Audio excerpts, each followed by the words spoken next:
Signal gasoline. Signal, the new gasoline you can prove is superior.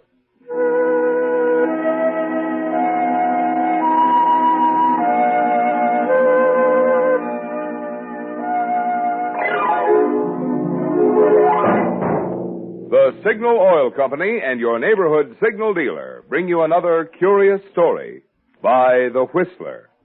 Tonight, the man who died twice.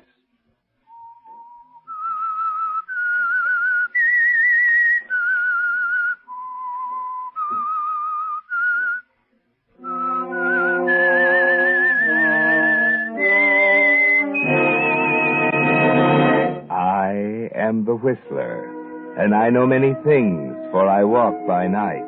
I know many strange tales hidden in the hearts of men and women who have stepped into the shadows. Yes, I know the nameless terrors of which they dare not speak.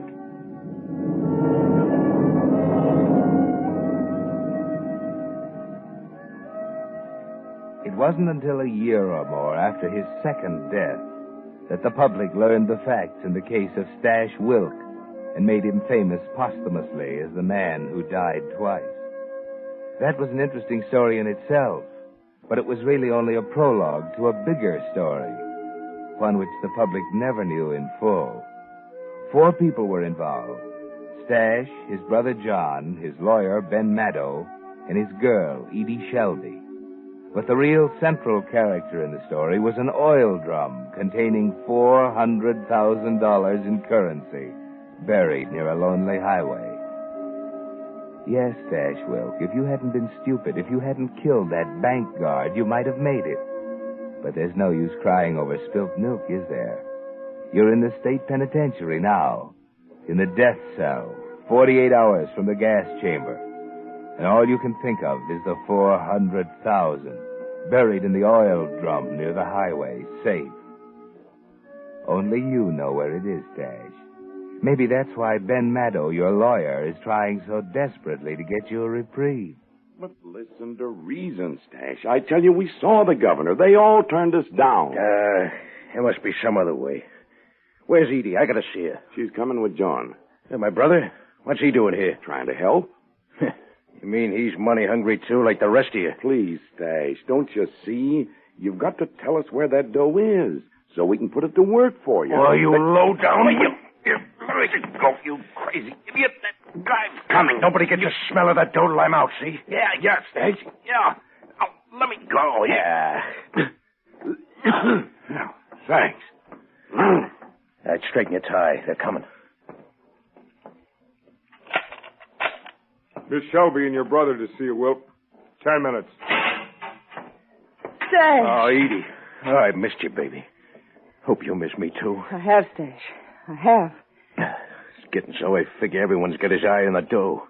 Even you. Oh, please. Okay. What's on your mind, Johnny? Ben, did you ask him about... I just told Ben exactly how I feel about the dough, Johnny. Just so there won't be no mistakes. You see, there's one thing worse than walking to that little green room tomorrow. That's walking there knowing someone else is making free with that $400,000. In other words, John, he doesn't trust us. Right. Once I'm out, it's a different story, of course. Of course. Well, that leaves us just one alternative. What's that? It's a long shot, Stash, but that's about the only kind we have left. It'll take money. Now or later? I think you'll be satisfied with later. Who? The doctor. Are you kidding? What good can a doc do me? Let him talk, Stash. It's this way, Stash. With the right injections, a man who's been gassed to death can be brought back to life. Brought back? What are you giving me? What kind of a double cross is this? Or you all crazy or something? Relax before you have the guard here. I'm telling you a plain fact. A man who's been gassed and pronounced dead can be revived, providing you get him to the right doctor fast enough. Now, cigarette, anyone? Yeah, I'll have one. Thanks. A little less noise now, huh? Yeah. Well, Stash, you ready to listen to details? Don't have much choice, do I? Okay, Johnny, I'm listening. But get this straight, the 3 of you. I don't do no talking about the $400,000 till I'm out of this pen. And you can figure how much talking I'll do if I come out dead.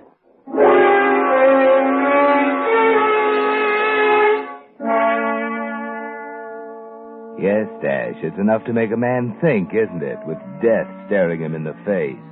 The guards at the prison notice the change right away. And the report goes to the warden that with a little more than a day of life left you've changed from a surly, scowling brute into a model prisoner. Meanwhile, Ben Meadow and your brother John are making preparations. And finally, on the morning of the execution... What time is it, John? Almost 5. That doctor was Don't worry, I told you. He's got the schedule. You're sure of him? Positive. He's done it before. We have exactly an hour. He goes into the gas chamber at 6 sharp. Where's that laundry van? Outside. We'll get him. Hey, come here in a minute, will you? Yeah. You got everything straight? Yeah, I think so, Mr. Meadow. He goes into the chamber at 6. Ought to be out at 6:10. They'll take the body direct to the prison crematory. You meet the wagon at the southeast at exactly 6:13. You exchange that body in the sack in your truck for stash. Yeah, I know. Now, there can't be any slip-ups. A delay of a minute might make the difference between life and death. It's got to be split-second timing. You understand? Yeah. All right, get out and check your truck. And don't let the prison guard suspect this is anything but your usual laundry pickup. Right, boss. I'll be back at 6:20 sharp with the body.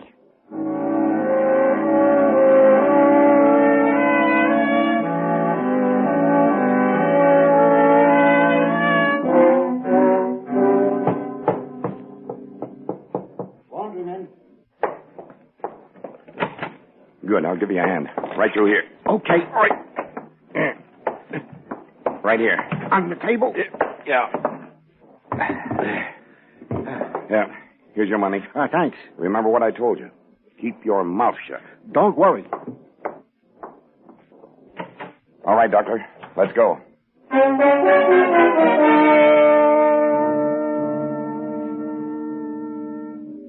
Methylene blue. Here it is. Needle. Right. There. Oxygen on. It's on, Doctor.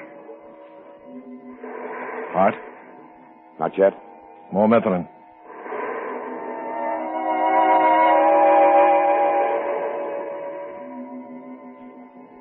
Heart. I don't know yet. I can hardly tell. Give me that stethoscope. Here you are. Let's see. Wait a minute. Give him more oxygen. He's starting to breathe, Doctor. How's his heart? Easy. Now down on the oxygen a little. Steady. He's really breathing. All right. We'll keep the oxygen on a little longer. Doctor, is he... Yeah, he's out of the woods. He'll live? He has an excellent chance. Cover him with a couple of blankets. How long before he'll wake? There's no way of telling yet. The main thing now is that he's alive. If his constitution is as strong as I think it is, he'll come through.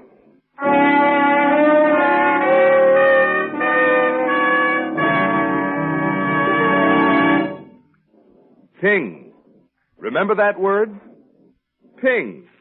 It's what cars used to do going up hills and on the getaway before the days of new signal. The new gasoline you can prove is superior. But ping is a lost word now, on its way clear out of the motoring vocabulary.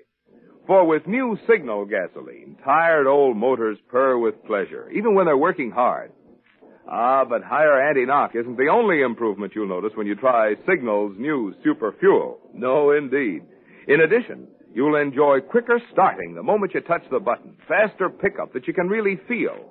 And because you'll be shifting less, you'll get more of those pleasurable high-gear miles, actually go farther than ever with new Signal.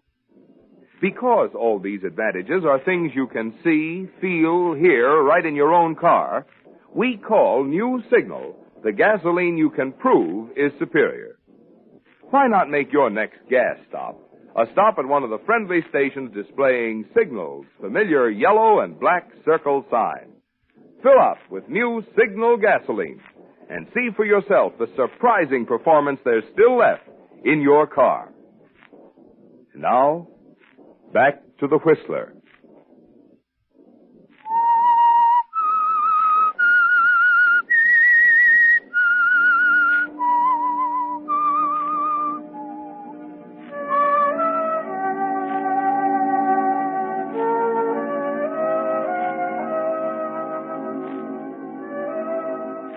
$400,000 is a lot of money, isn't it, Stash? It brought you back from the dead. paid for the split-second timing, the calculated accuracy, the medical exactness that turned a one-way journey into a round trip. You remember nothing from the time the paralyzing fumes surrounded you as you sat strapped in the gas chamber. Nothing, except a feeling of strangulation, the sudden stabbing of a million knives at your chest, and then darkness, a limitless ocean of darkness, in which you lost all sense of time and space and being. Then all of a sudden there's reality again. There's light coming in windows without bars on them. And Edie's here beside you. I can't believe it, Stash. Yeah, why not? I'm here, ain't I? Oh, I was scared. You were scared. And help me up, baby. Try out these pins of mine. Yeah. There. Think you can walk? Walk? Baby, I can fly. Watch. Oh, take it easy. I'm okay. Boys, he's walking.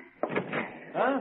Hey, well, look at that. Not bad for a corpse, But huh? it's great, Stash. Hiya, fellas. When we getting out of here? We're not getting out of here until we make sure there won't be a slip-up. What do you mean? We're going to find you a new face. Huh? A plastic surgeon, Stash. Now, wait a minute. It's the only way. Your picture's been in every paper in the country. You'll be spotted in 2 minutes if you left this house. Will it be much of a job? $30,000 worth. He must be good. He is. Okay, pay him. Let's get it over with. He wants it in advance. Well, lay it out. What's the matter? Ain't my credit good for 30 grand? You take it easy. We worked hard to get you this far, and we want to finish it, but we're broke. What are you giving me? What do you want? An itemized statement of how much it costs to buy your skin? All right, here it is. $5,000 each for the 2 attendants. $1,000 for the other stiff. $1,500. You'll get it back with interest. You know that. Sure. We trust you, Stash. Then what are you after? It isn't what we're after, it's what we've got to have. That $400,000, or enough of it to buy the plastic surgeon and then get us all out of here. But it ain't safe for me to go after it. You said so yourself. That's right, I did, but what about one of us? Or don't you trust us yet? Oh, I don't know. Let me think.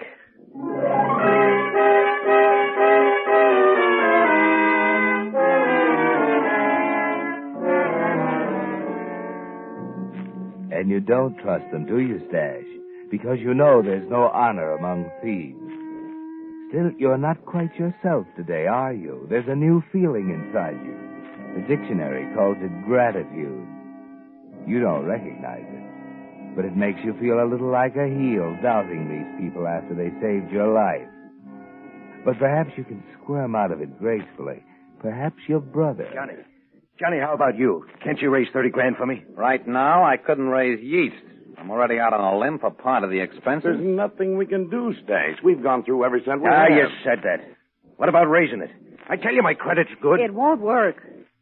Who is this Doc? Martin, he's a friend of mine. Why won't he work in the cuff? He wouldn't believe me when I told him about the money you buried. Wouldn't believe you. Why not? I had nothing to show him. Why should he? You still don't trust us, do you, Stash? Wait a minute. You think you could convince this Doc if I drew you a map? Now you're talking. I ain't finished. There's strings on this. Nobody does any digging till I'm ready to go with you. After the operation. But what about paying the doctor? I think I can sell him on it if I've got a map.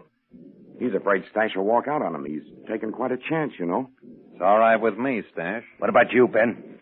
Nobody goes till I go with you, right? Okay. All right.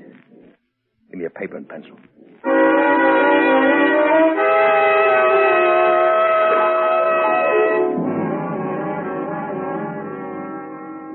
Then right at this point, on the left side of the highway, there's an auto club road sign. 20 yards from there, right on the line with this rock, you'll find an oil drum buried. See? Right there. You can't miss it. Thanks, Stash. Now, you better run out and wrestle up that Doc. I want to get... Ben. Get your hands up, Stash. Over against the wall. Hey, what's you going too, on? John. Edie, you're not going to let him do... Oh. So that's how it is, huh? That's how it is, Stash. I'll kill you, you little double-crosser. Get back to the wall, you... There. That's better.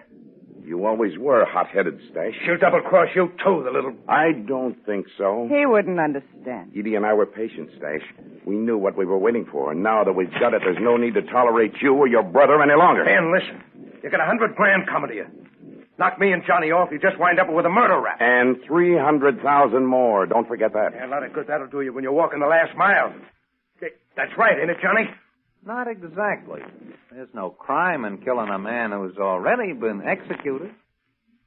No, Johnny. Not you, too. Look, Maddo, you're the boss now. I'm only suggesting you haven't much to gain by rubbing me out. Ben, he's right. We don't want to spend the future ducking the cops. That's no worse than ducking Johnny Wilk. For what? I'm not sore. All I want is my $100,000, and you'll never see me again. Ben, it's the best way for us. Maybe you're right. Maybe it is smarter. Step out of the way, John. Ben, don't. Ben, for heaven's sake!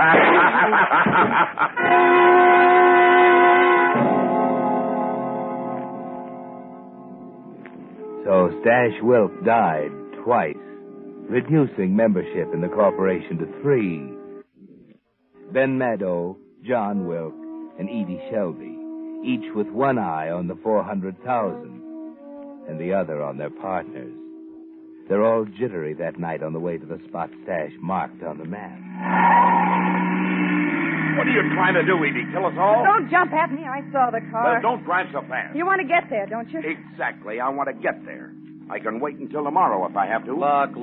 Why don't we just take it easy, huh? We can stop at a roadside hotel. I think it's crazy. You're outvoted. May as well slow down. All right. That better? You know, it's funny, Ben. Someday you'll probably fall and break your neck in a bathtub.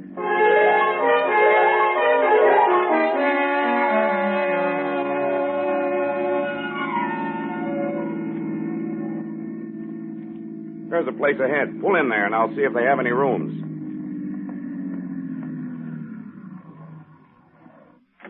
Be right back. He knows better than to leave it. Leave what? Oh, don't give me those sheep eyes, Edie. You've had your eyes on his inside coat pocket ever since we left. And don't tell me you're in love with the old goat, neither. You're pretty sure of yourself. I know women. You know me? Yeah. That's nice. Could be a lot nicer with old Graybeard out of the way. Any ideas? A few. For example? Mighty nice layout here. All these second-story rooms with balconies. I don't get it. Just watch me. That's all I've been doing since we met. Sort of like it, Johnny. Watching you. Wait a minute. Here he comes. Hey, what's the dope, Ben? Just talk to the maitre d'. We can get dinner and rooms. Did you reserve the rooms? Not yet. I wanted to check with you first. That's great with me. Come on, Edie. Yeah, I was thinking we could pick up a couple of those view rooms on the second floor. With the balconies? Mm-hmm. Just what I had in mind. Look at that sky, will you? Oh, what about it? Nothing. Except it is going to be a beautiful night, isn't it?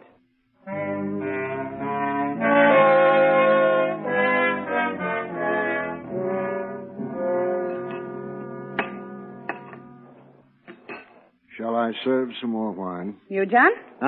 Mr. Maddow and I'll have some more. Yes, ma'am. Now you're talking to me.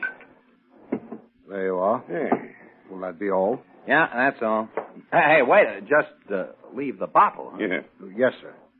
If you want anything else brought up, just ring. Yeah. How's about another glass, everybody? We got lots to celebrate tonight. Edie will keep you company. I'm going to stretch my legs. Okay, Johnny. Careful, Ben. You're spilling. Yeah, it's a pretty elegant suite. Venetian blinds. French windows. Pretty fancy, huh? Yeah. Private balcony. Yeah. Nice and private. Well, I'll see you two later. Sure you won't have another drink? No, thanks. Oh, by the way, Edie, you were right about it being a beautiful night. You two really ought to have a look outside.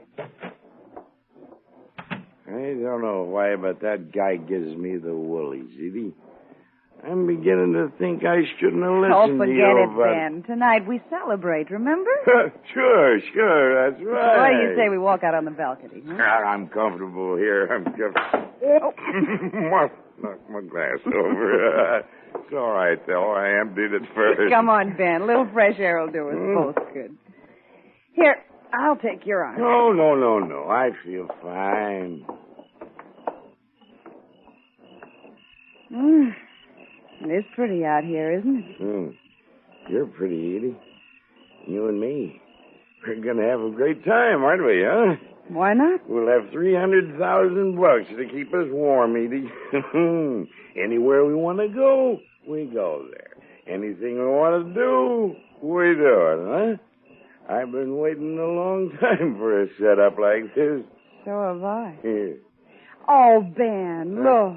Right in our backyard, a deer. Yeah? Oh, that's nice. Oh, look at him, Ben. He's cute. Huh? I don't see anything. Here, get where I'm standing. Right by the rail. Huh? I still don't see anything. He's down under our balcony. You'll have to lean over to see him. You sure it's not an elephant? A little pink one? You're seeing things, Edie. Maybe we'd better go... Hey, God! What are you...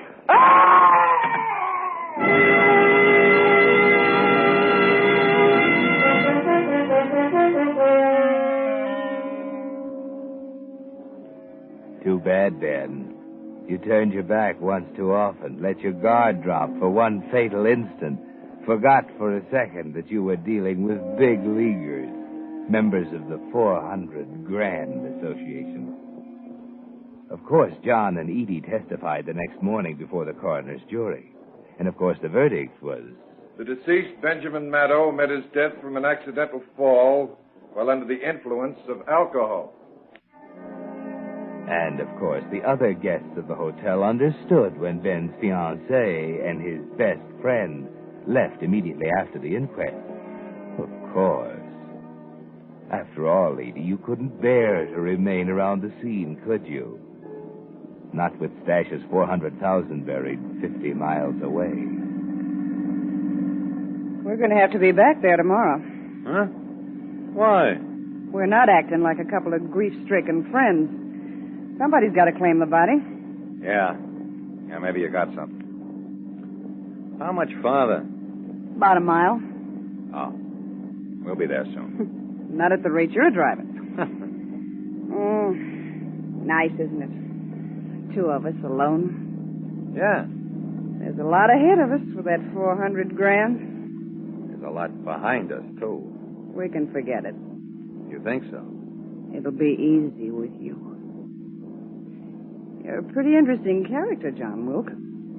Yeah? Yeah. You've been in the racket, same as the rest of us, but you've never gotten your fingers dirty. How come? I used my head, I guess. For example, see this road? What about it? That's where we're going. I'm using my head. I don't get it. You will? Why are you turning off the highway? This isn't the place. Johnny, what are you doing? Answer me, Johnny. There's nothing here at all. Stop, Johnny. You'll drive us over the edge. See what I mean about using my head, baby? Johnny, why are you getting out? Release the brake. Johnny, you can't. You heard me. Release the brake. All right.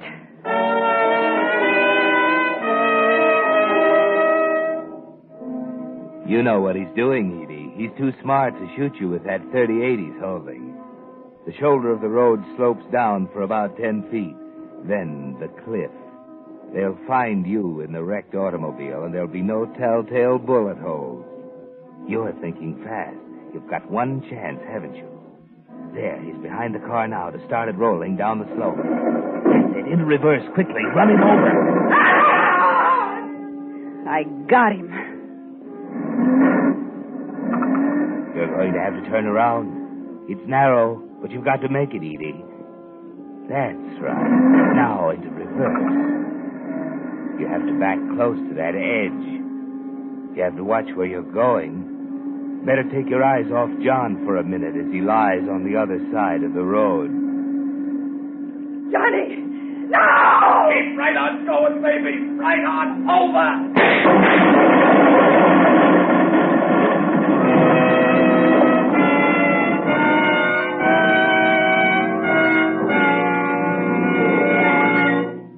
The Whistler will return with the strange ending of tonight's story in just a moment.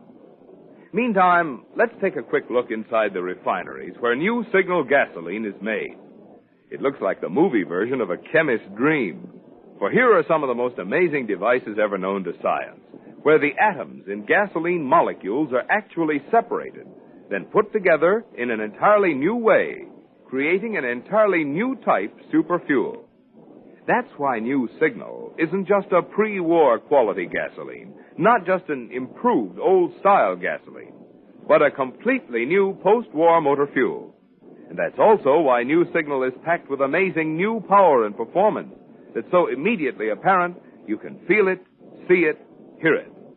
Whether you're driving a 1932 Ford or a 1942 Cadillac, you'll know new Signal is the gasoline for your car the moment you step on the accelerator and feel that old motor get young again. That's why we urge you to let just one tankful of new Signal gasoline talk for itself. Let its quicker starting, faster pickup, higher anti-knock, and longer mileage demonstrate in your car why new Signal is actually the new post-war gasoline you can prove is superior. And now, back to the Whistler.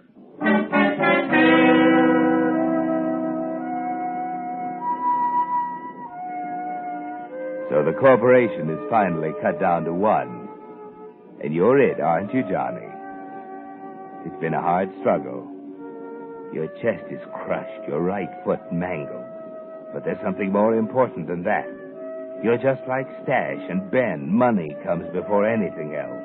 It's the thought of the 400,000 in the oil drum that gives you the strength to half walk, half crawl that last mile to the roadside.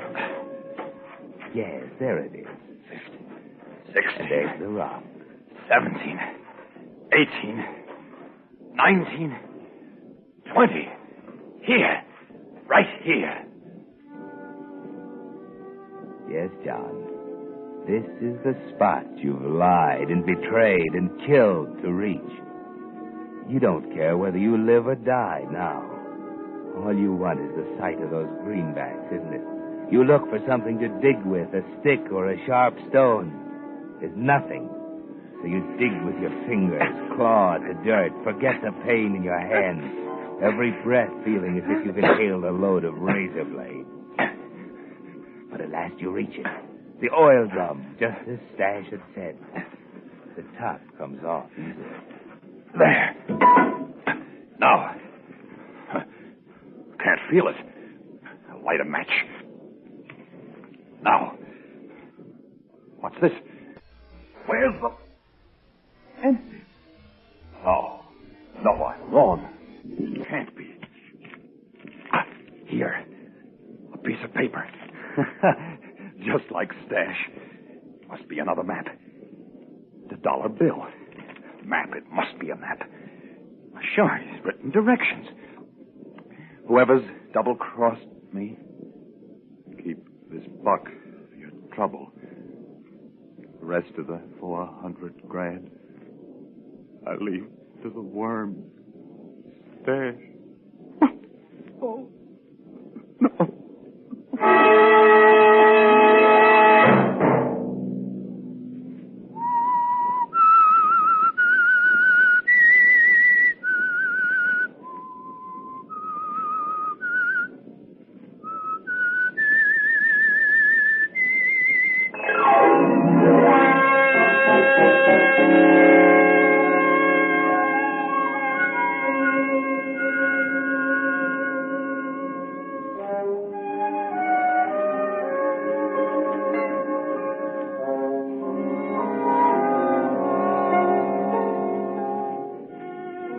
Next Monday at 9 o'clock, the Whistler will bring you another strange tale. The curious story, Death Wears a White Robe. The Whistler is broadcast for your entertainment by the marketers of Signal gasoline and motor oil and fine quality automotive accessories, and by your neighborhood Signal dealer.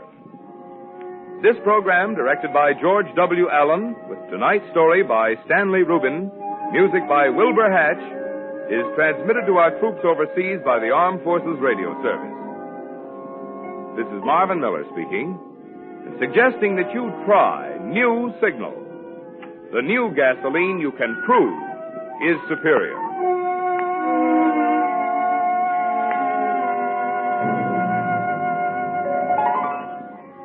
This is CBS, the Columbia Broadcasting System.